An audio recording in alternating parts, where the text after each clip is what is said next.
Na Rádio Bandeirantes, eleições 2022. Agora 9h18, é hora da gente destrinchar a pesquisa do Instituto Paraná com a corrida para a presidência da República. Antes dos números, eu vou dar aqui o meu bom dia ao Murilo Hidalgo, diretor-presidente do Instituto Paraná. Seja bem-vindo, Murilo, você tá bom? Tudo bem, Thaís Gado, bom dia a vocês e a todos os ouvintes da Rádio Bandeirantes. São vários cenários traçados nessa corrida eleitoral pelo Instituto Paraná. Eu vou aqui dar os números principais para o primeiro turno na corrida à presidência da República. No cenário 1, que tem aqui a maior quantidade de candidatos, Lula, Bolsonaro, Moro, Ciro Gomes, João Dória, André Janones, Simone Tebet, Luiz Felipe Dávila. Lula tem 40 redondos, Jair Bolsonaro 32,7%. Moro 7,1%, Ciro Gomes 5,4%, João Dória 2,3%. Também vou destacar o cenário que foi medido pelo Paraná Pesquisas sem a presença de Sérgio Moro na corrida eleitoral. Nesse caso aqui, Lula, Bolsonaro, Ciro Gomes, Dória e André Janones. O resultado é o seguinte: Lula 41,5%, Jair Bolsonaro 35,3%, Ciro Gomes 5,8%, Dória 3,1%, André Janones 1,2%, brancos e nulos 8,8%, não sabem, não responderam 4,3%.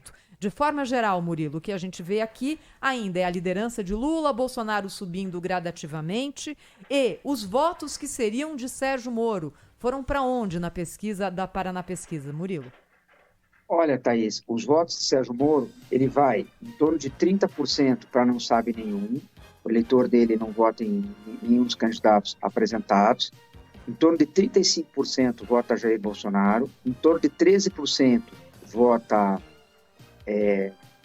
Lula, em torno de 10% vota João Dória, depois para os demais. Agora, o que fica muito claro hoje, Thaís, em todas as pesquisas que estão sendo divulgadas, é que a diferença lentamente ela vem diminuindo, certo? O grande enigma da eleição, isso continuará acontecendo? Travará em algum momento? Certo? Ou só vai mexer na campanha novamente? Eu acho que isso são respostas que ninguém tem, certo? Porque principalmente hoje, a eleição, não só no Brasil, como no mundo inteiro, ela depende muito de fatores externos também, né? Como a gente viu, há 60, 90 dias no início da guerra, a subida do petróleo, fatores, o próprio Covid, ninguém sabe se volta ou não volta, a gente reza para que não aconteça isso, mas são fatores que estão fora do controle dos políticos, né? Então, eu acho que isso que deixa a eleição muito aberta, certo? Para a gente ver a cada 30 dias o que acontece em cada momento. Murilo, é o Pedro. Vou te fazer uma pergunta com base na tua experiência e nos levantamentos que você tem feito. Tem chance dessa eleição ser definida no primeiro turno? Ontem aqui na redação da Band, a gente estava discutindo sobre isso. Você sabe que jornalista gosta muito, né, de ficar tratando desse assunto aí. O grande público também participa, né? É difícil a gente ter espaço para abrir esse tipo de pergunta. Mas com esses levantamentos que a gente está vendo, algumas pessoas começam a se perguntar: você vê chance dessa eleição ser resolvida no primeiro turno ou é certeza que vamos ter uma segunda etapa da eleição presidencial de 2022, Murilo? Olha, Pedro, bom dia. Como o Sérgio Moro candidato, eu tinha certeza que a eleição ia para 2 turnos. Com a retirada, se realmente concretizar a desistência da candidatura de Sérgio Moro, a eleição já pode começar a ser decidida no primeiro turno. Por que eu digo isso? Eu acredito que se Sérgio Moro desistir e a terceira via, ou seja, Eduardo Leite, João Dória, Simone Tebet, continuarem patinando com 1%, 2%, eu não tenho dúvida que a pressão em cima para o Ciro Gomes desistir por parte do PT, por parte do Lula, será muito grande, certo? Porque o segundo turno, como o Bolsonaro está atrás, o Bolsonaro seria menos mal ao Bolsonaro no segundo turno, que ele teria mais tempo para passar o Lula. E o Lula teria que tentar encurtar a eleição, ele está ganhando. Certo? Eu acho que a pressão em cima do Ciro Gomes, em cima do Lupe, para que o Ciro Gomes venha a desistir, vai ser enorme. Então, eu acredito que a eleição possa terminar no primeiro turno. Agora, com o Ciro Gomes disputando a eleição, eu não tenho dúvida também que se ele ficar no pleito, ele deve, em algum momento, se essa terceira via via passa a ser agora, uma coisa justa, né? A terceira via agora passa a ser o Ciro Gomes. Com a saída do Moro, passa a ser o Ciro Gomes. Então, eu te diria, se essa quarta via não conseguir crescer nas pesquisas nos próximos meses, passa a ter uma possibilidade real de fechamento no primeiro turno. Murilo, Sônia Blota, uma ótima tarde para você aqui de Paris, um bom dia para você aí em São Paulo.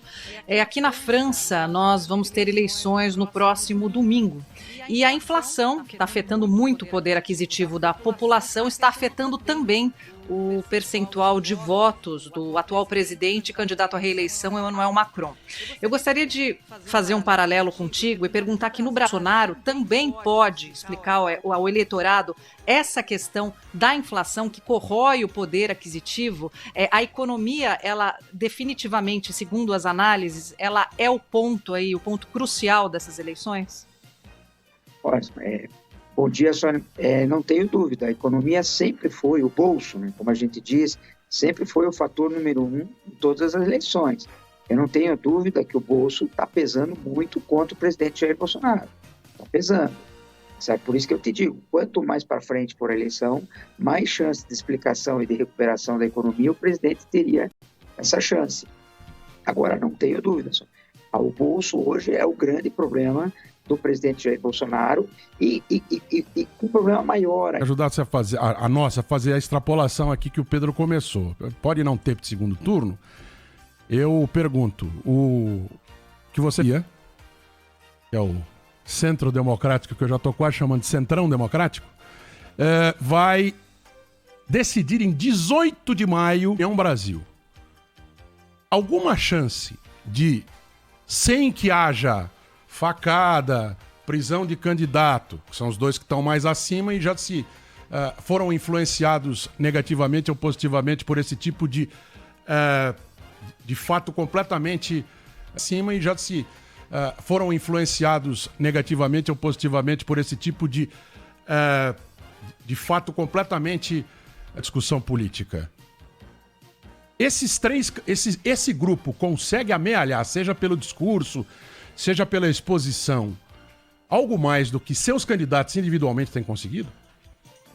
Olha, Eduardo, acho impossível não, mas pouco provável.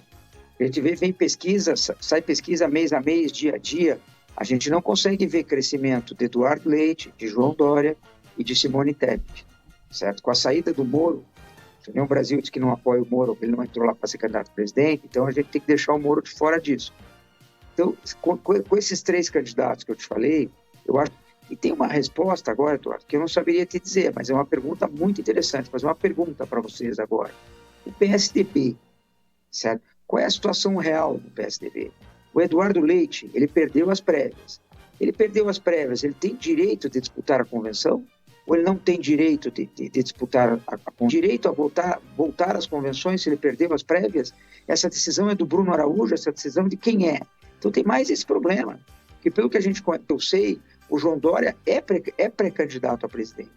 O João Dória, eu não vejo ele participando dessa quarta via. Eu vejo ele meio isolado. Essa quarta via hoje é Eduardo Leite, Simone Tebet e União Brasil com o Bivar. A gente não tem notícia do João Dória, mas qual é o poder do João Dória dentro do PSDB legal? A candidatura realmente é dele ou não? As prévias valem ou as prévias não valem? Essa é uma outra pergunta que fica. Mas eu acho muito difícil, até 18 de maio, alguém da quarta via, hoje, conseguir viabilizar eleitoralmente, que eu falo, ter um crescimento muito grande. Acho muito pouco provável. Murilo, só para esclarecer... O tempo de TV que esse grupo vai ter é enorme, hein? Se bem que na eleição de 2018 isso não valeu muito, mas normalmente em eleição isso é moeda de troca para... E vai voltar a ser mais do que foi, né? A gente teve uma eleição muito diferente também na comunicação, pelas novidades, principalmente de WhatsApp, né? E agora a gente não tem mais essa novidade. Um dos candidatos que não se expôs na campanha por um motivo de força muito maior, que foi a facada que sofreu o presidente Jair Bolsonaro. Mas só para fazer um esclarecimento... Thaís, a discussão também, gente, é que a outra eleição, 2018, ficou muito focada na segurança. Agora a economia, como disse o Murilo, ela está abrindo mais nesse sentido. O ex-presidente Lula acaba de falar que exatamente o que o brasileiro precisa recuperar esse poder de compra. Só para ficar claro, Murilo, legalmente a prévia não vincula, não tem nenhuma vinculação. A prévia é uma Prévia consulta que depois, na convenção, o que define o candidato é a convenção. Então, legalmente, agora moralmente e eticamente é outra história. E pode né? dar margem à contestação também, não é? Deixa eu perguntar uma outra coisa para o Murilo. Eu estava vendo aqui um dos cenários da pesquisa do Instituto Paraná para a presidência. É a simulação do segundo turno, Lula e Bolsonaro. Nessa pesquisa, Lula tem 47,1%, Bolsonaro 38,5%. Brancos, nulos ou nenhum, 10%, não sabem, não responderam 4%. Ou seja, a distância que separa que os dois tem que dar um jeito de falar o coração do eleitor do presidente Lula. Ele vai ter que tirar voto do Lula. Hoje não é mais só em cima do eleitor indeciso, né, Thaís? Ele vai ter que tirar... Tem que dar um jeito de falar o coração do eleitor do presidente Lula. Ele vai ter que tirar voto do Lula. Hoje não é mais só em cima do eleitor indeciso, né, Thaís? Ele vai ter que tirar voto do Lula. Agora, o principal desafio que eu vejo até julho, o presidente Bolsonaro, é diminuir a rejeição e melhorar a imagem da avaliação do governo dele. Eu acho que esse é o grande desafio. É tentar entrar no embate eleitoral a partir do mês de agosto, quando começa o horário eleitoral gratuito no rádio e TV, mais próximo do Lula.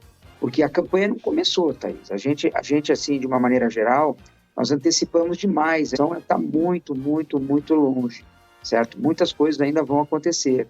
Então, na verdade, assim, o Bolsonaro tem que... O primeiro passo que eu diria é diminuir a rejeição e melhorar a avaliação.